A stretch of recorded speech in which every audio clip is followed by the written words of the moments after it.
നമസ്കാരം മലയാളി വാർത്തയിലേക്ക് സ്വാഗതം. സെർച്ച് കമ്മിറ്റി നടപടികളിൽ ഗവർണർ ആരിഫ് മുഹമ്മദ് ഖാന് തിരിച്ചടി. 3 സർവകലാശാലകളിലെ VC നിയമന സെർച്ച് കമ്മിറ്റി രൂപീകരണം കൂടി ഹൈക്കോടതി തടഞ്ഞു. കേരള സർവകലാശാല, MG സർവകലാശാല, മലയാളം സർവകലാശാല എന്നിവിടങ്ങളിലെ സെർച്ച് കമ്മിറ്റി നടപടികൾക്കാണ് സ്റ്റേ നൽകിയിരിക്കുന്നത്. ഇതുകൂടാതെ ചാൻസലറുടെ ഉത്തരവിന് 1 മാസത്തേക്ക് ഹൈക്കോടതി വിലക്കും ഏർപ്പെടുത്തിയിട്ടുണ്ട്. പുതിയ ഉത്തരവോടെ 4 സർവകലാശാലകളിലെ സെർച്ച് കമ്മിറ്റി രൂപീകരണത്തിലാണ് സ്റ്റേ നിലവിൽ വന്നത്.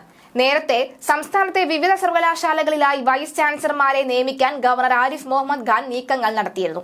6 സർവകലാശാലകളിൽ സെർച്ച് കമ്മിറ്റി രൂപീകരിച്ചുകൊണ്ടാണ് ഇതിന് തുടക്കം ഇട്ടിരിക്കുന്നത്.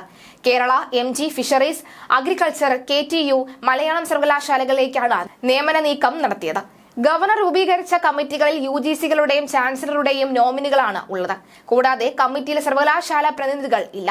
സർവകലാശാലകളിൽ VCമാർ ഇല്ലാതെ 1 വർഷത്തോളമായ സാഹചര്യത്തിൽ ഹൈക്കോടതി നിർദ്ദേശപ്രകാരമാണ് നടപടി എന്നാണ് രാജ്ഭവൻ നിലപാട് അറിയിച്ചിരുന്നത്. എന്നാൽ സ്വന്തം നിലയ്ക്ക് VC നിയമനത്തിൽ ഗവർണർ മുന്നിട്ടിറങ്ങിയതിന് പിന്നാലെ ഇതിനിടെ കേരള സർവകലാശാല സെനറ്റ് നിയമനത്തിലേക്ക് 5 പേരെ ഗവർണർക്ക് നോമിനേറ്റ് ചെയ്തിരുന്നു. 4 വിദ്യാർത്ഥി പ്രതിനിധികളെയും 1 അധ്യാപക പ്രതിനിധിയെയുമാണ് അദ്ദേഹം നോമിനേറ്റ് ചെയ്തത്. നേരത്തെ സെനറ്റിലേക്കുള്ള ഗവർണറുടെ നോമിനേഷൻ ഹൈക്കോടതി റദ്ദാക്കിയിരുന്നു. സർക്കാരിന്റെ ശുപാർശ ഇല്ലാതെ ചാൻസലർ എന്ന നിലയിൽ സ്വന്തം തീരുമാനപ്രകാരം സെനറ്റ് നിയമനം നടത്താമെന്ന ഗവർണറുടെ വാദമാണ് ഹൈക്കോടതി റദ്ദാക്കിയത്. ഇതിന് പിന്നാലെയാണ് ഇപ്പോൾ 5 പേരെ ഗവർണർ നോമിനേറ്റ് ചെയ്തത്. അധ്യാപക പ്രതിനിധിയായി തോന്നയ്ക്കൽ ഗവൺമെന്റ് ഹയർ സെക്കൻഡറി സ്കൂളിലെ ഹെഡ് മാസ്റ്റർ സുജിത്ത് എസിനെയാണ് ഗവർണർ നിർദ്ദേശിച്ചത്.